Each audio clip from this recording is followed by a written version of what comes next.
لیے کوئی بات انہونی اور مشکل نہیں. اس لیے جو حرم اللہ رب العالمین نے ہمیں دیا بہت بڑا انعام ہے. یہ دنیا میں جتنا فساد ہے کیا ہے کہ انسانیت نے اپنے آپ کو بانٹ لیا. کوئی وطنوں کی سرحدیں بنا لیں کہ یہ فلاں ملک کا رہنے, اپنے ملک کے رہنے والے بدماش کے بھی ساتھی دوسرے علاقے میں کوئی بیچارہ پیدا ہو گیا جس میں اس کا کوئی دخل نہیں کہ وہ دریائے سندھ سے پار ہو گیا, کوئی جرم کیا اس نے, تم ادھر پیدا ہو گئے, تمہاری کوئی بہادری نہیں. ایک بالکل جاہلانہ تقسیم وطنوں کی, نسلوں کی, رنگوں کی, زبانوں کی, اس سارے کو تباہ جو کرتا ہے نا وہ بیت اللہ کرتا. بیت اللہ شریف میں جب اولاد آدم اکٹھی ہوتی ہے ساری دنیا سے, زبانیں الگ ہیں, اب وطن کہاں گئے؟ علامہ اقبال اسی طرح یہ کہتے ہیں مومن آرا فطرت افروز است حج. حج جو ہے نا وہ اصل فطرت جو ہے نا اس پر جو طے جم گئی تھی گرد و غبار سب کو دو سے ننگا کر دیتا کہ تم اولاد آدم ہو, اللہ کے بندے سب بھائی ہو. یہ تقسیم میں جعلی مومن آرا فطرت افروز است حج ہجرت موضوع وطن سوز است. وطنوں کو آگ لگا دیتا ہے کہ نہ کوئی ٹرکی ہے نہ کوئی انڈونیشین ہے, سب مسلم ہو, ایک امت ہو اللہ کے رسول. ہجرت موضوع وطن سوز است. ہجرت سکھاتا ہے کہ چھوڑ دو اللہ کی خاطر ساری زبانیں علاقے, اور طاعت سرمایہ جمعیت ایسی ایک نیکی مقرر ہوئی ہے حج کی جس سے ساری امت جو ہے نا اس کا اتحاد قائم رہتا. سار بات تو سارے اس کانفرنس میں جاتے ہیں نا, کہاں رہ گیا وہ جھگڑے؟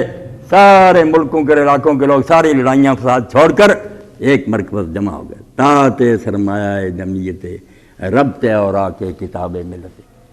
ملت کی جو کتاب کے ورق جو الگ الگ تھے بیت اللہ میں وہ ایک پر ڈور میں سی دیے جاتے ہیں, ایک کتاب بن گئی. ساری دنیا کو پتہ چلتا کہ ہم مسلمانوں کا پتہ چلا کہ کہیں بھی رہتے ہوں بھائی ایک.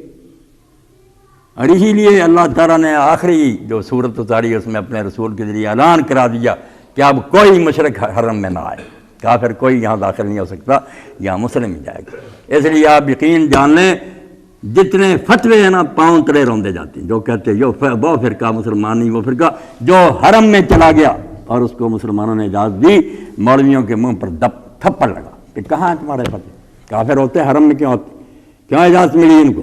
اس لیے یہ ساری باتیں بکواس ہیں, امت کو ٹکڑے کرنے والی ہے. حرم شریف جو ہے سمجھیں حرم کا راز توحید امم ہے, وہ ساری امتوں کو بجائے بہت امتیں بننے کے ایک امت بنا دیتا ہے. اور یہ فرنگی تہذیب کہتے ہیں اتنی ترقی, اتنا یہ اپنے آپ کو پڑھے لکھے کہتے ہیں, کیا ہے یہ لوگ جو ہیں چونکہ ان کے پاس حرم نہیں ہے. فرنگی تہذیب ہے کہ تہذیب فرنگی بے حرم ہے, ان کے پاس یہ وحدت کا راز نہیں. دوسروں سے تو یہ کیا سلوک کریں گے؟ آپ پڑھے لکھے لوگ ہیں, خود ایک ملک میں رہنے والے عیسائی, ایک کالے رنگ کا دوسرا گورے رنگ کا, اسکولوں میں داخل نہیں ہونے دیتے کہ گورے بچوں کے ساتھ یہ پڑھے, گرجے میں نہیں بیٹھے جیسے کہ ان کے لیے الگ گرجے بناؤ نہیں. یہی وحدت سے ہے اندیشہ غرب. یہ جتنا جی چاہے پڑھتے ہیں, جب دین کی روشنی نہ اندھیروں میں ٹھوکریں کھائیں گے. یہ مغربی تہذیب جو ہے اس کے پاس یہ عقل ہی نہیں ہے کہ دنیا کو ایک جگہ اکٹھا کرے, امیر غریب. اب ٹھیک ہے بادشاہ کے اثر سے لوگوں نے ظلم شروع کر دیے, خالی کرا رہو حرم بادشاہ سلامت آ رہا, ورنہ کون جانتا تھا کہ خلیفہ آ رہا ہے یا امیر المومنین؟ جو غریب پہلے بیٹھ گیا مستحال ہی نہیں تھی کوئی اس کو کہا کہ پیچھے چلے جاؤ, کوئی کہہ سکتا تھا؟ یہی وحدت سے اندیشہ غرب کی تہذیب فرنگ